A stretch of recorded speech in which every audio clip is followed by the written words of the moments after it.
कहानी की शुरुआत ग्रेसफील्ड नाम के एक बहुत ही सुंदर अनाथालय से होती है। यह अनाथालय चारों तरफ से खूबसूरत मैदानों और घने जंगलों से घिरा हुआ है। यहाँ रहने वाले बच्चे एक दूसरे को अपना सगा भाई बहन मानते हैं। इन सभी बच्चों की देखभाल करने के लिए एक औरत है जिसका नाम इसाबेला है। यहाँ के बच्चे इसाबेला को माँ कहकर बुलाते हैं। माँ इसाबेला यहाँ सभी बच्चों को बहुत अच्छी तरह पढ़ाती लिखाती है और रोज उनका IQ टेस्ट लिया जाता है। इसाबेला का कहना है कि वो बच्चों को इसलिए पढ़ाती है ताकि जब बाहर की दुनिया से कोई फैमिली उन्हें अडॉप्ट करने आए तो वो बाहर अच्छे से जी सकें। लेकिन इस अनाथालय की दो चीजें बहुत ही अजीब हैं। पहली बात तो यह कि यहाँ जितने भी बच्चे हैं उन सभी के गले पर एक नंबर का टैटू बना हुआ है। हर बच्चे की पहचान उसके इसी नंबर से होती है। दूसरी बात, यहाँ रहने वाला कोई भी बच्चा अनाथालय के चारों तरफ लगी लकड़ी की फेंस को पार नहीं कर सकता। इसके अलावा वहाँ एक बड़ा सा मेन गेट भी है जिसके पास जाने की किसी को इजाजत नहीं है। इसाबेला बच्चों से कहती है कि बाहर की दुनिया बहुत खतरनाक है, इसलिए उन्हें इसी फेंस के अंदर रहना चाहिए और कभी बाहर जाने की कोशिश नहीं करनी चाहिए। यहाँ हमारी मुलाकात अनाथालय के 3 सबसे बड़े और होशियार बच्चों से होती है जिनके नाम है एमा, नॉर्मन और रे। दोपहर के समय ये सभी बच्चे मैदान में पकड़म पकड़ाई का गेम खेलते हैं। नॉर्मन अपने तेज दिमाग की वजह से जंगल में छिपे सभी बच्चों को बहुत आसानी से ढूंढ निकालता है, यहाँ तक कि वो सबसे फुर्तीली एमा को भी अपनी चाल में फंसाकर पकड़ लेता है। यह गेम असल में इन बच्चों की दिमागी और शारीरिक कसरत का एक हिस्सा है जिससे उनकी सोचने की क्षमता बढ़ती है। इसी बीच अनाथालय में एक खबर आती है कि कानी नाम की एक 6 साल की छोटी बच्ची को एक फैमिली ने अडॉप्ट कर लिया है। कानी बहुत ही मासूम लड़की है जो हमेशा अपने हाथ में एक खरगोश का टेडी बियर रखती है जिसे वो अपना सबसे अच्छा दोस्त मानती है। अनाथालय का नियम है कि जो बच्चा एक बार यहाँ से अडॉप्ट होकर चला जाता है वो कभी वापस नहीं आता। शाम को कानी की विदाई होती है। सभी बच्चे बहुत उदास होते हैं। कानी रोते हुए सबसे वादा करती है कि वो बाहर की दुनिया में जाकर सबको लेटर्स जरूर भेजेगी। लेकिन यहाँ नॉर्मन और रे सोचते हैं कि आज तक जितने भी बच्चे यहाँ से गए किसी ने भी कभी कोई लेटर नहीं भेजा। खैर, माँ इसाबेला कानी का हाथ पकड़कर उसे मेन गेट की तरफ ले जाती है। कानी के जाने के थोड़ी देर बाद एमा और नॉर्मन हॉल की सफाई कर रहे होते हैं। तभी एमा की नजर टेबल पर पड़ती है जहां कानी का पसंदीदा टेडी बियर छूट गया था। एमा परेशान हो जाती है क्योंकि कानी इस टेडी के बिना कहीं नहीं जाती थी। तभी वहां रे आता है और कहता है कि मेन गेट की लाइट अभी भी जल रही है जिसका मतलब कानी अभी वहीं होगी। अगर तुम लोग जल्दी जाओ तो उसे ये टेडी बियर दे सकते हो। एमा और नॉर्मन जानते थे कि गेट के पास जाना नियम के खिलाफ है, फिर भी एमा और नॉर्मन हाथ में कानी का वो टेडी बियर लेकर तेजी से मेन गेट की तरफ भागते हैं। जब वो गेट के पास पहुंचते हैं तो उन्हें वहां एक बड़ा ट्रक खड़ा दिखाई देता है। उन्हें लगता है कि कानी शायद इसी ट्रक के अंदर होगी। नॉर्मन और एमा ट्रक के अंदर की तरफ झांकते हैं लेकिन अंदर का नजारा देखते ही दोनों के होश उड़ जाते हैं। ट्रक के अंदर कानी की डेड बॉडी रखी हुई थी और उसके सीने पर एक लाल रंग का फूल रखा हुआ था। एमा डर के मारे कांपने लगती है और उसके हाथ से वो टेडी बियर वहीं जमीन पर गिर जाता है। तभी अचानक उन्हें किसी के आने की आवाज सुनाई देती है। नॉर्मन तुरंत समझदारी दिखाता है और एमा का हाथ पकड़कर ट्रक के नीचे छुप जाता है। वहां वो देखते हैं कि 2 बहुत ही भयानक और बड़े बड़े डीमंस आते हैं। वो दोनों राक्षस कानी की बॉडी को ट्रक से निकालकर एक पानी से भरे कैप्सूल में डाल देते हैं। वहां वो राक्षस आपस में बात कर रहे होते हैं कि इस जगह के इंसानों का मीट बहुत ही अच्छी क्वालिटी का होता है और इन बच्चों को सिर्फ हमारे खाने के लिए ही यहाँ पाला जाता है। उनकी बातें सुनकर एमा और नॉर्मन को पूरा सच समझ में आ जाता है कि उनका यह अनाथालय असल में कोई अच्छी जगह नहीं बल्कि इंसानों का एक फार्म है जहाँ सभी बच्चों को डीमंस का खाना बनाने के लिए रखा गया है। तभी वहाँ माँ इसाबेला आ जाती है। वो उन राक्षसों से बहुत ही नॉर्मली बात करती है और वादा करती है कि अगली बार वो उनके लिए और भी इंटेलिजेंट बच्चा तैयार रखेगी क्योंकि राक्षसों के यहाँ इंटेलिजेंट बच्चों का मीट सबसे बेस्ट माना जाता है। इसी बीच एक राक्षस को हवा में बच्चे की खुशबू आ जाती है। वो नीचे चेक करता है तो उसे जमीन पर गिरा कानी का टेडी बियर मिलता है। राक्षस उसे उठाकर इसाबेला को दे देता है। इसाबेला टेडी को देखकर समझ जाती है कि कोई बच्चा यहाँ आया था। हालांकि एमा और नॉर्मन राक्षस के देखने से पहले ही वहां से भागकर सीधे जंगल में पहुंच जाते हैं। जंगल में एमा बैठकर रोने लगती है। उसे यकीन नहीं हो रहा था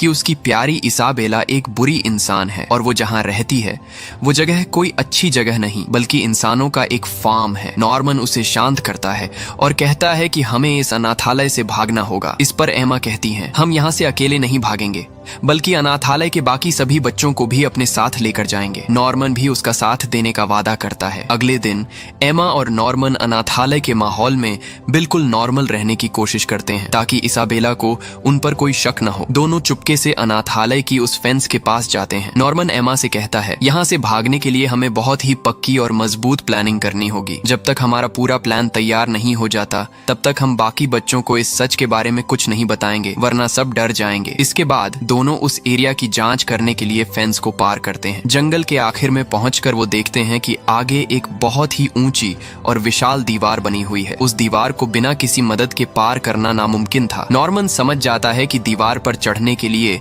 उन्हें अनाथालय से कुछ मजबूत रस्सियों का इंतजाम करना होगा। दूसरी तरफ मैदान में खेल रहे बच्चे अचानक परेशान हो जाते हैं क्योंकि उनमें से एक छोटी लड़की गायब हो गई थी। तभी माँ इसाबेला वहां आती है और बच्चों को परेशान देखकर बिल्कुल नहीं घबराती। वो तुरंत अपनी जेब से एक अजीब सी घड़ी जैसी दिखने वाली मशीन निकालती है, उसकी स्क्रीन पर कुछ चेक करती है और सीधे जंगल की ओर चली जाती है। सिर्फ कुछ ही सेकंड में इसाबेला उस खोई हुई लड़की को अपने साथ मैदान में वापस ले आती है। ये देखकर एमा और नॉर्मन समझ जाते हैं कि इसाबेला ने सभी बच्चों के शरीर में कोई सीक्रेट ट्रैकर लगाया हुआ है, जिसकी मदद से वो हर बच्चे की लाइव लोकेशन का पता लगा लेती है। यानी अब उनके लिए यहाँ से भागना और भी मुश्किल हो गया था। अगले दिन एमा और नॉर्मन फिर से जंगल में जाते हैं और एक खोखले पेड़ के अंदर कुछ रस्सियां छिपा देते हैं। इसी दौरान रे वहां आ जाता है और उन्हें रंगे हाथों पकड़ लेता है। रे उनसे सीधे पूछता है, आखिर तुम दोनों क्या छुपा रहे हो? नॉर्मन और एमा बिना कुछ छुपाए रे को उस रात का सारा सच और राक्षसों के फार्म वाली बात बता देते हैं। रे बहुत ही प्रैक्टिकल लड़का था। वो बिना किसी फालतू ड्रामे के उनकी बातों पर तुरंत विश्वास कर लेता है और कहता है, इस मिशन में मैं भी तुम्हारी मदद करूंगा। इसके बाद वो तीनों आगे की रिसर्च करने के लिए अनाथालय की लाइब्रेरी में जाते हैं। वहां रे उन्हें कुछ खास किताबें दिखाता है। उन सभी बुक्स पर एक उल्लू का स्टैंप लगा हुआ था और उसके चारों तरफ एक अजीब सा कोड लिखा हुआ था। जब वो तीनों मिलकर उस कोड को डिकोड करते हैं तो उन्हें पता चलता है कि विलियम मिनर्वा नाम का कोई आदमी इस अनाथालय की पूरी सच्चाई जानता है। उसने इन बुक्स के जरिए बच्चों के लिए सीक्रेट मैसेज छोड़े हैं कि सभी बच्चों को इस अनाथालय से भाग जाना चाहिए। इस खुलासे से बच्चों को उम्मीद की एक नई किरण दिखाई देती है। शाम के वक्त इसाबेला सभी बच्चों को अनाथालय के मेन हॉल में इकट्ठा करती है। वो सबको बताती है कि बच्चों की देखभाल में मदद करने के लिए आज से यहाँ एक नई असिस्टेंट आई है जिसका नाम सिस्टर क्रोम है। क्रोम दिखने में काफी अजीब और डरावनी लग रही थी। उसे देखते ही एमा, नॉर्मन और रे थोड़े परेशान हो जाते हैं क्योंकि अब अनाथालय में उन पर नजर रखने के लिए एक की जगह दो दुश्मन आ चुके थे जिनसे बचकर भागना और भी मुश्किल होने वाला था। अगले दिन एमा, नॉर्मन और रे एक नई चाल चलते हैं। वो अनाथालय के सभी बच्चों को इकट्ठा करते हैं और जंगल में पकड़म पकड़ाई का गेम खेलने लगते हैं। लेकिन इस बार ये तीनों इस गेम के जरिए बाकी बच्चों को छिपना और अपनी जान बचाकर भागना सिखा रहे थे ताकि भागने वाले दिन बच्चे पैनिक न हो। उसी रात एमा, नॉर्मन और रे चुपके से मिलते हैं। नॉर्मन कहता है कि आज गेम के दौरान मैंने एक बात नोटिस की। हम जो भी प्लानिंग कर रहे हैं उसकी भनक इसाबेला को पहले ही लग जाती है। इसका मतलब साफ है कि इन बच्चों के बीच ही कोई ऐसा बच्चा है जो इसाबेला का जासूस है और हमारी हर एक हरकत की रिपोर्ट इसाबेला को दे रहा है। जासूस का पता लगाने के लिए नॉर्मन एक तगड़ा प्लान बनाता है। वो अपनी ही उम्र के दो और बच्चों डॉन और गिल्डा को टीम में शामिल करने का फैसला करता है जिस पर उन्हें शक था। जब नॉर्मन और एमा उन दोनों को अनाथालय और राक्षसों का सच बताते हैं तो डॉन को उनकी बातों पर बिल्कुल विश्वास नहीं होता। तब एमा डॉन को रोते हुए कहती है कि हम झूठ नहीं बोल रहे हैं, कानी अब इस दुनिया में नहीं है। एमा की सच्चाई देखकर गिल्डा को उनकी बातों पर पूरा भरोसा हो जाता है क्योंकि वो जानती थी कि एमा बच्चों से कितना प्यार करती है। इसके बाद डॉन भी मान जाता है। अब जासूस को रंगे हाथों पकड़ने के लिए नॉर्मन डॉन और गिल्डा को रस्सियां छुपाने की एक फर्जी जगह के बारे में बताता है। वो गिल्डा को बेड के नीचे और डॉन को सीलिंग के पीछे की जगह बताता है। वो देखना चाहता था कि इसाबेला को कौन सी जगह की खबर मिलती है। उसी रात अनाथालय का एक अनजान बच्चा चुपके से इसाबेला के कमरे के दरवाजे से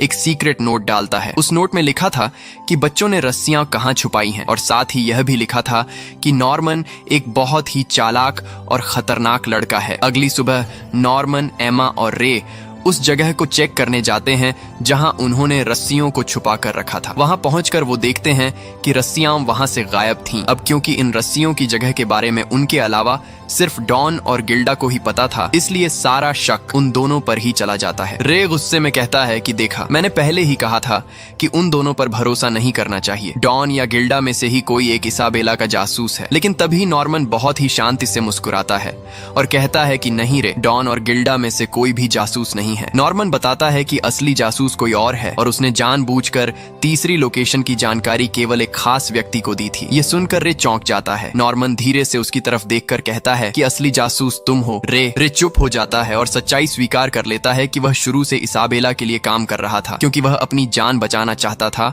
और अकेले भाग नहीं सकता था। रे आगे बताता है कि खुद को जिंदा रखने के लिए मैंने इसाबेला के सामने एक सौदा रखा। मैंने उससे कहा कि मैं बच्चों के बीच रहकर उसके लिए जासूसी करूंगा और बदले में वो मेरे एडॉप्शन का टाइम बढ़ा देगी। रे कहता है कि मैं यहाँ से अकेले बाहर नहीं भाग सकता था, मुझे तुम दोनों की जरूरत थी, इसीलिए मैंने खुद जानबूझकर कानी के उस टेडी बियर को टेबल पर छोड़ा था और तुम्हें हिंट दिया था कि मेन गेट की लाइट चालू है। मैं चाहता था कि तुम और एमा वहां जाओ और अपनी आंखों से फार्म का सच देख सको, ताकि तुम भागने का प्लान बनाओ और मैं तुम्हारे साथ यहाँ से निकल सकूं। रे की ये पूरी सच्चाई सुनकर नॉर्मन और एमा को बड़ा झटका लगता है, लेकिन वो जानते थे कि रे दिल का बुरा नहीं है, वो बस खुद को बचाना चाहता था। एमा रे से कहती है कि भले ही तुमने जो किया वो गलत था, लेकिन हम आज भी तुम पर पूरा भरोसा करते हैं। इसके बाद वो दोनों रे को अपनी टीम से बाहर निकालने के बजाय उसे एक डबल स्पाई बना देते हैं। यानी अब रे इसाबेला के सामने नाटक तो जासूसी का करेगा, लेकिन असल में वो उनकी सारी इंफॉर्मेशन नॉर्मन और एमा को देगा। इसके बाद रे उन्हें अपने कमरे में ले जाता है और फर्श के नीचे बने एक सीक्रेट होल को दिखाता है। इस होल में रे ने इसाबेला से छिपाई हुई बहुत सारी चीजें रखी थीं, जैसे कुछ गैस के कैन और एक खास गैजेट। रे बताता है कि यह गैजेट उसने खुद अपने दिमाग से तैयार किया है। ये गैजेट बच्चों के शरीर में लगे ट्रैकर के सिग्नल को पूरी तरह ब्लॉक कर सकता है, जिससे इसाबेला को उनकी लोकेशन का पता नहीं चलेगा। शाम को रे इसाबेला के पास जाता है। वो इसाबेला का ध्यान भटकाने के लिए उससे एक झूठ बोलता है कि माँ, एमा और नॉर्मन बहुत शातिर हो रहे हैं और वो आपके खाने में जहर मिलाने की प्लानिंग कर रहे हैं। लेकिन तभी इसाबेला रे को कहती है कि रे, तुम्हारी जासूसी का काम बहुत अच्छा है, लेकिन नियम के मुताबिक कुछ ही महीनों बाद तुम्हें भी अडॉप्ट कर लिया जाएगा। यानी अब रे की मौत का समय भी तय हो चुका था। इसाबेला की बात सुनकर रे अंदर से पूरी तरह हिल जाता है, लेकिन वो अपने चेहरे पर डर नहीं आने देता और वहां से चुपचाप निकल जाता है। अगले दिन पांचों बच्चे अपनी नई रस्सियों का टेस्ट करने के लिए उस विशाल दीवार के पास जाते हैं। वो देखना चाहते थे कि रस्सी दीवार पर टिक पाएगी या नहीं, लेकिन जैसे ही वो दीवार के पास पहुंचते हैं, सिस्टर क्रोम वहां आ जाती है और उन्हें रंगे हाथों पकड़ लेती है। बच्चों को लगता है कि अब उनका खेल खत्म हो चुका है और क्रोम जाकर इसाबेला को सब कुछ बता देगी। लेकिन तभी क्रोम कुछ ऐसा करती है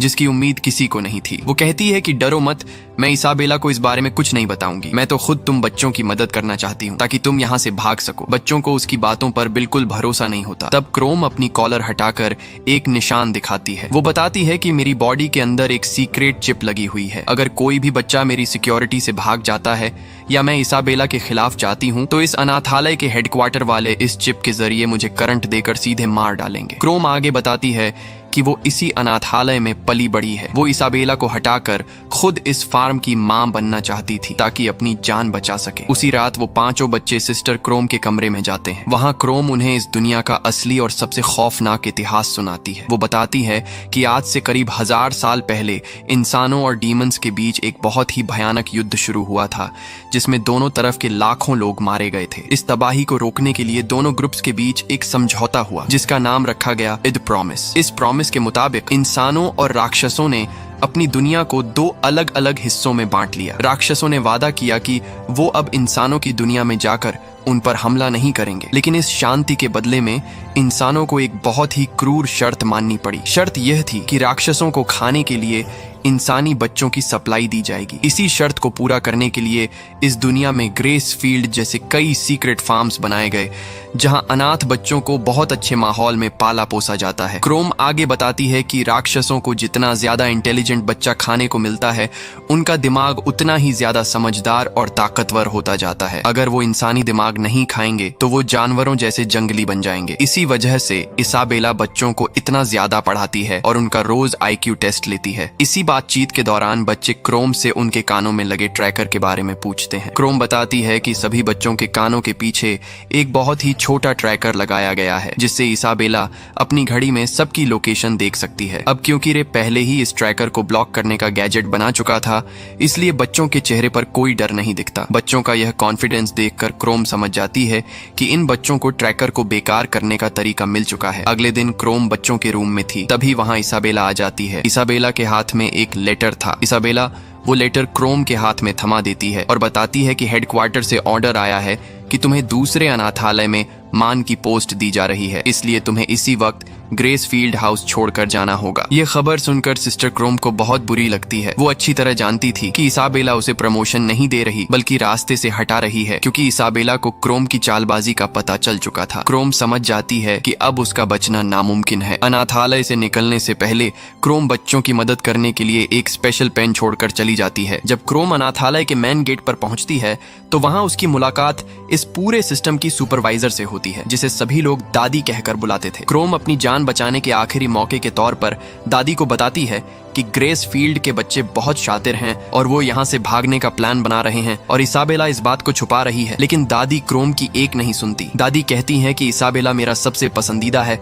और वो बच्चों को कभी भागने नहीं देगी। तभी अंधेरे कॉरिडोर से एक बहुत ही भयानक और बड़ा राक्षस बाहर निकलता है। क्रोम डर के मारे चिल्लाने लगती है, लेकिन दादी के इशारे पर वो राक्षस क्रोम पर हमला कर देता है और उसे वहीं मार डालता है। सिस्टर क्रोम के जाने के बाद एमा और नॉर्मन बिना वक्त गंवाए अपनी प्लानिंग के अगले हिस्से पर काम करना शुरू कर देते हैं। वो दोनों चुपके से उस विशाल दीवार की तरफ जाते हैं ताकि उस पर चढ़कर बाहर की दुनिया का रास्ता देख सकें। दूसरी तरफ रे अनाथालय के अंदर ही रुकता है और इसाबेला को अपनी बातों में उलझा कर रखता है ताकि उसका ध्यान दीवार की तरफ न जाए। लेकिन इसाबेला इन बच्चों से कहीं ज्यादा चालाक थी। उसे रे की बातों पर पहले से ही शक था, इसलिए वो रे की किसी भी बात में नहीं आती और उसे एक खाली कमरे में लॉक कर देती है। फिर इसाबेला सीधे जंगल की तरफ बढ़ जाती है। कमरे में बंद रे को बचाने के लिए वहां डॉन आ जाता है। डॉन जल्दी से उस कमरे का लॉक तोड़कर रे को बाहर निकालता है। आजाद होते ही रे और डॉन दीवार की तरफ भागते हैं ताकि एमा और नॉर्मन को अलर्ट कर सकें, लेकिन तब तक बहुत देर हो चुकी थी। इसाबेला सीधे उस दीवार के पास पहुंच जाती है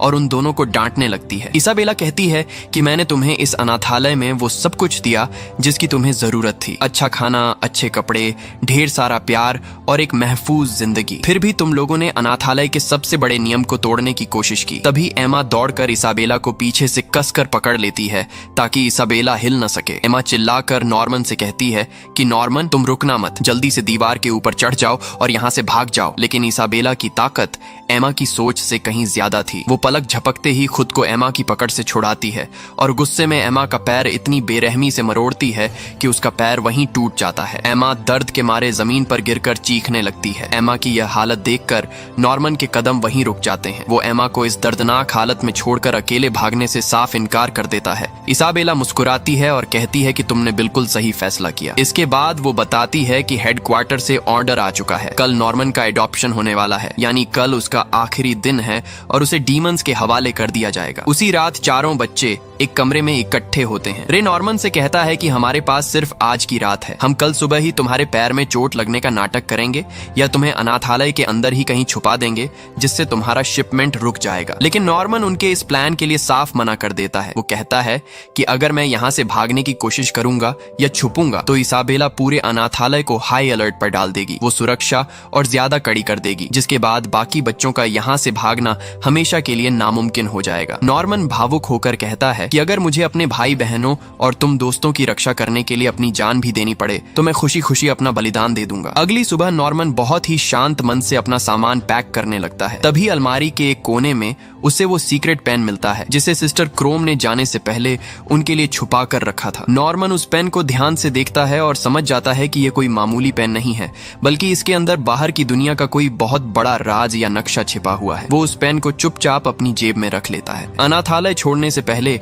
नॉर्मन बाकी बच्चों को बिना बताए चुपके से उस विशाल दीवार पर चढ़ जाता है। वो देखना चाहता था कि दीवार के उस पार की दुनिया कैसी है, ताकि वो आखिरी बार अपने दोस्तों के लिए आगे का रास्ता साफ कर सके। लेकिन जैसे ही नॉर्मन दीवार के बिल्कुल ऊपर पहुंचता है तो उसके होश उड़ जाते हैं। दीवार के दूसरी तरफ कोई जमीन या रास्ता नहीं था, बल्कि एक बहुत ही गहरी और विशाल खाई बनी हुई थी। उस खाई की गहराई इतनी ज्यादा थी कि अगर कोई वहां से नीचे गिरे तो उसका बचना नामुमकिन था। नॉर्मन समझ जाता है कि इस खाई को पार करने का सिर्फ एक ही तरीका है, उन्हें इस खाई के ऊपर बना कोई पुल खोजना होगा जो सीधे राक्षसों की दुनिया से बाहर ले जाता हो। नॉर्मन तुरंत दीवार से नीचे उतरकर अनाथालय वापस आता है। वो बिना किसी को भनक लगे एक कागज के टुकड़े पर उस खाई का पूरा नक्शा और ड्राइंग बनाता है। वो उस नक्शे में लिखता है कि दीवार के पार गहरी खाई है, इसलिए तुम लोग सीधे कूदने की गलती मत करना। तुम्हें खाई को पार करने के लिए उस पुल को खोजना होगा जो इसाबेला के कंट्रोल रूम के पास से जाता है। नॉर्मन उस नक्शे और सीक्रेट पेन को एम्मा के बिस्तर के नीचे छुपा देता है। शाम का वक्त होता है। अब नॉर्मन के जाने का समय आ चुका था। अनाथालय के सभी बच्चे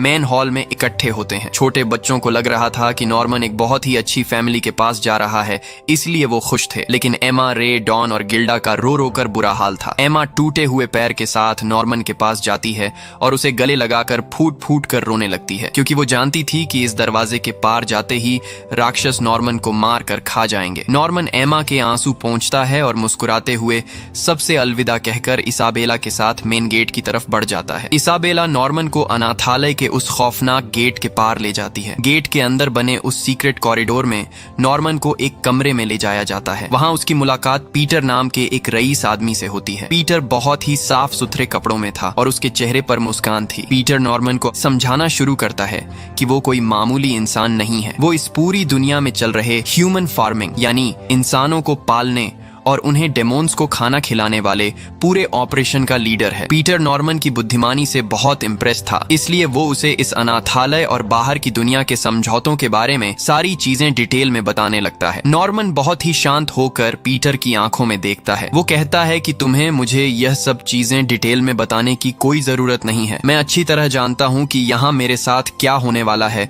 और मैं यहाँ अपनी मर्जी से अपने दोस्तों को बचाने के लिए आया हूँ। पीटर उसकी यह हिम्मत देखकर हैरान जाता है, लेकिन नियम तो नियम थे। तभी कमरे के पीछे से एक बहुत ही खौफनाक और बड़ा डीमन बाहर निकलता है और नॉर्मन की तरफ बढ़ता है और उसे वहीं खत्म कर देता है। दूसरी तरफ अनाथालय के अंदर एम्मा का रो रो कर बुरा हाल था। नॉर्मन के जाने के गम में वो पूरी तरह टूट चुकी थी और अपने टूटे हुए पैर की वजह से वो बेड से हिल भी नहीं पा रही थी। इसी बीच इसाबेला एम्मा के कमरे में आती है और बहुत ही प्यार से उसका सिर सहलाते हुए कहती है कि एम्मा, तुम इस अनाथालय की सबसे होशियार लड़की हो। मैं तुम्हारी तकलीफ समझ सकती हूँ, लेकिन अब तुम्हें सच को स्वीकार कर लेना चाहिए। फिर इसाबेला कहती है, मैं चाहती हूँ कि तुम इस अनाथालय की अगली माँ बनने की ट्रेनिंग शुरू कर दो। अगर तुम मेरी बात मान लेती हो तो तुम डीमंस का खाना बनने से बच जाओगी और एक बहुत ही आलीशान और महफूज जिंदगी जी सकोगी। इसाबेला की यह बात सुनकर एम्मा अंदर से पूरी तरह सिहर जाती है। उसे समझ आता है कि माँ इसाबेला उसे भी अपने जैसा एक कसाई बनाना चाहती है जो खुद बच्चों को मौत के मुंह में धकेलती है। दूसरी तरफ रे भी बहुत दुखी था। नॉर्मन उसका सबसे अच्छा दोस्त था और अब वो इस दुनिया में नहीं है। नॉर्मन के जाने के गम में वो दिन भर चुपचाप एक कोने में बैठा रहता और किसी से बात भी नहीं करता। तभी एक शाम इसाबेला रे के पास जाती है और उसके चेहरे की उदासी को देखकर मुस्कुराती है। वो रे को कहती है कि रे, तुम्हारा जासूसी का काम अब खत्म हो चुका है, क्योंकि एडॉप्शन के लिए अगला नंबर तुम्हारा ही है। कुछ ही दिनों में तुम्हारा शिपमेंट होने वाला है, इसलिए अपनी मौत के लिए तैयार हो जाओ। लेकिन यह सुनकर रे के चेहरे पर कोई डर नहीं आता, बल्कि उसकी आंखों में एक अजीब सी चमक आ जाती है। उसने मन ही मन कुछ ऐसा तय कर लिया था जो पूरे अनाथालय को हिलाकर रख देने वाला था। आखिरकार कुछ दिनों बाद वो रात आ ही जाती है जो रे की अनाथालय में आखिरी रात होने वाली थी। रात के सन्नाटे में रे अनाथालय के डाइनिंग हॉल में अकेला बैठा हुआ था। तभी वहाँ एम्मा आती है। एम्मा का पैर अब काफी हद तक ठीक हो चुका था। एम्मा रे के पास जाकर कहती है कि रे, हमारे पास अब भी मौका है, हम यहाँ से भाग सकते हैं। मेरे पास यहाँ से भागने का एक बहुत ही बेहतरीन प्लान है। लेकिन रे उसकी बात को बीच में ही काट देता है और कहता है कि एम्मा, अब बहुत देर हो चुकी है। नॉर्मन के जाने के बाद मैंने भागने की सारी उम्मीदें छोड़ दी हैं, लेकिन मैं इन डेमोन्स का खाना बनकर अपनी जिंदगी खत्म नहीं करूंगा। मैंने अपने लिए एक अलग ही प्लान तैयार किया है। इससे पहले कि एम्मा कुछ समझ पाती, रे माचिस की तीली जलाकर खुद के कपड़ों पर फेंक देता है। देखते ही देखते आग की ऊंची ऊंची लपटें रे को अपनी चपेट में ले लेती हैं और पूरे कमरे में धुआं फैलने लगता है। एमा यह खौफनाक नजारा देखकर बुरी तरह चिल्लाने लगती है। आग की लपटों और एमा के रोने की आवाज सुनकर इसाबेला पागलों की तरह दौड़ती हुई डाइनिंग हॉल की तरफ आती है। जैसे ही वो कमरे का नजारा देखती है, उसके होश उड़ जाते हैं। पूरा कमरा आग की चपेट में था। एमा रोते हुए कहती है कि माँ देखो, रे ने खुद को आग लगा ली, वो इस आग के अंदर है। इसाबेला बुरी तरह घबरा जाती है। वो तुरंत अपनी जेब से वो घड़ी जैसी मशीन निकालती है ताकि रे के ट्रैकर की लोकेशन देख सके। स्क्रीन पर रे का सिग्नल उसी आग के ठीक बीचों बीच दिखाई दे रहा था। इसाबेला को पक्का यकीन हो जाता है कि रे आग के अंदर ही जल रहा है। इसाबेला बिना कोई वक्त गंवाए कमरे में रखी आग बुझाने वाली गैस उठाती है और पागलों की तरह आग को काबू करने में लग जाती है। लेकिन जैसे ही इसाबेला का ध्यान आग बुझाने पर जाता है, एमा चुपके से वहां से गायब हो जाती है। जब इसाबेला पीछे मुड़ती है तो देखती है कि एमा वहां नहीं थी। सिर्फ इतना ही नहीं, जब वो फर्श को ध्यान से देखती है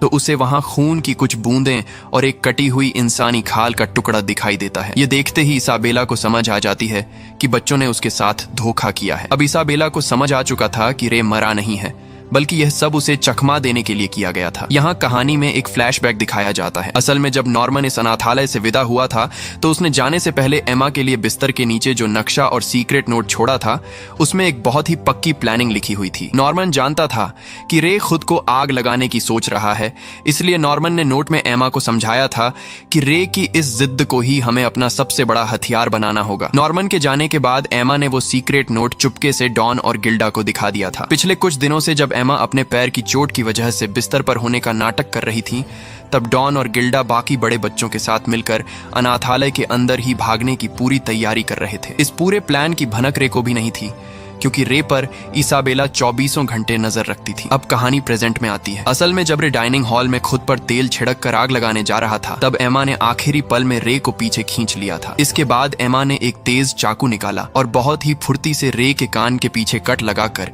उस सीक्रेट ट्रैकर को शरीर से बाहर निकाल दिया। यही वजह थी कि वहां जमीन पर खून और खाल का टुकड़ा गिरा था। एमा ने उस कटे हुए ट्रैकर को और रे के कुछ पुराने कपड़ों को आग में डाल दिया था ताकि इसाबेला की मशीन में यही दिखे कि रे आग के अंदर ही मौजूद है। इस तरह इसाबेला आग बुझाने में उलझ गई और बच्चों को वहां से निकलने का पूरा मौका मिल गया। इसके बाद एमा ने चाकू से अपने कान का ट्रैकर भी बाहर निकाल फेंका और रे को लेकर सीधे जंगल की तरफ भाग निकली। भागते हुए रे हैरान होकर एमा से पूछता है कि लेकिन बाकी बच्चों का क्या हम उन्हें यहीं छोड़ रहे हैं? तब एमा मुस्कुराते हुए कहती है कि नहीं रे, डॉन और गिल्डा ने पहले ही सभी बड़े बच्चों के ट्रैकर निकाल दिए हैं और वो सब दीवार की तरफ बढ़ चुके हैं। लेकिन हम 4 साल से छोटे बच्चों को अपने साथ नहीं ले जा रहे हैं, क्योंकि वो इतनी गहरी खाई को पार नहीं कर पाएंगे। मैंने अनाथालय के सबसे समझदार छोटे बच्चे फील को पूरा सच बता दिया है और उससे वादा किया है कि हम 2 साल के अंदर वापस आएंगे और उन सभी छोटे बच्चों को यहाँ से छुड़ा कर ले जाएंगे। इधर इसाबेला लालटेन उठाती है और अकेले ही रात के अंधेरे में बच्चों का पीछा करने के लिए जंगल की तरफ दौड़ पड़ती है। इधर सभी बच्चों के कानों से ट्रैकर निकाले जा चुके थे, इसलिए अब वो पूरी तरह आजाद होकर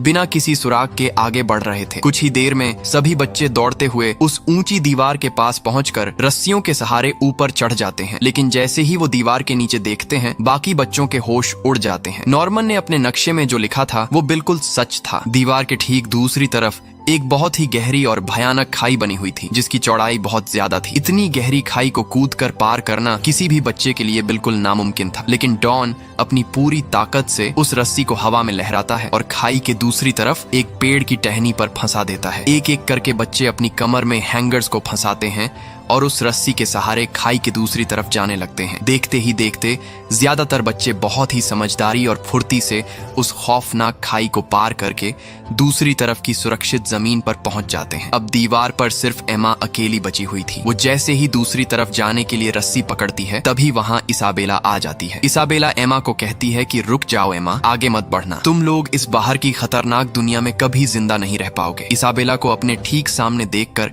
एमा एक पल के लिए सहम जाती है, लेकिन वो तुरंत खुद को संभालती है। उसकी आंखों में इसाबेला के लिए अब कोई डर नहीं था। एमा कहती है, अलविदा माँ, हम बाहर की दुनिया में अपनी किस्मत खुद तय करेंगे। ये कहते ही एमा बिना कोई वक्त गंवाए रस्सी को पकड़ती है और हवा में छलांग लगा देती है। वो बहुत ही फुर्ती से जिप लाइन के सहारे उस गहरी खाई को पार करके दूसरी तरफ पहुंच जाती है। एमा के पहुंचते ही डॉन तुरंत चाकू से उस रस्सी को काट देता है। अब इसाबेला के पास उन तक पहुंचने का कोई रास्ता नहीं बचा था। दीवार पर खड़ी इसाबेला खाई के उस पार खड़े बच्चों को देखती है। वो चाहती तो अलार्म बजाकर हेडक्वार्टर से डेमोन्स की फौज बुला सकती थी, लेकिन वो ऐसा नहीं करती। बच्चों की इस कामयाबी और एमा की हिम्मत को देखकर इसाबेला का दिल पिघल जाता है। उसे अपना वो बचपन याद आ जाता है जब वो खुद इस फार्म से भागने का सपना देखती थी, लेकिन डर के मारे नहीं भाग पाई थी। इसाबेला के चेहरे पर एक हल्की मुस्कान आती है और वो उन बच्चों को कहती है कि जाओ बच्चों, अपनी जिंदगी जी लो और हमेशा खुश रहना। इसके बाद इसाबेला वापस अनाथालय लौट आती है। वो अनाथालय के बाकी बचे छोटे बच्चों को गले लगा लेती है और उनके साथ वहीं रुक जाती है। दूसरी तरफ सुबह की पहली किरण के साथ सभी बच्चे जंगल को पार करके एक बेहद खूबसूरत और खुली जगह पर आ जाते हैं। तभी एमा अपनी जेब से नॉर्मन का दिया हुआ वो सीक्रेट पेन निकालती है। जैसे ही वो उस पेन का बटन दबाती है, हवा में एक होलोग्राम स्क्रीन चालू हो जाती है। उस स्क्रीन पर बाहर की दुनिया का